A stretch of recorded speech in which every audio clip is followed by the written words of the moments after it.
शेट्टींनी माझं ऐकलं असतं तर ते आज खासदार असते असं जयंत पाटील म्हणालेत।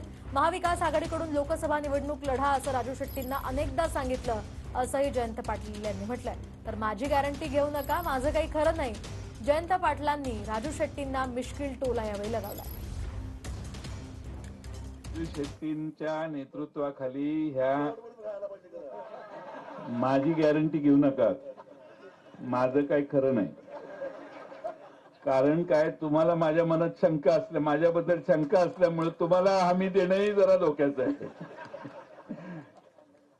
यांना 100 वेळा सांगत होतो, आघाडीकडून उभा राहावा।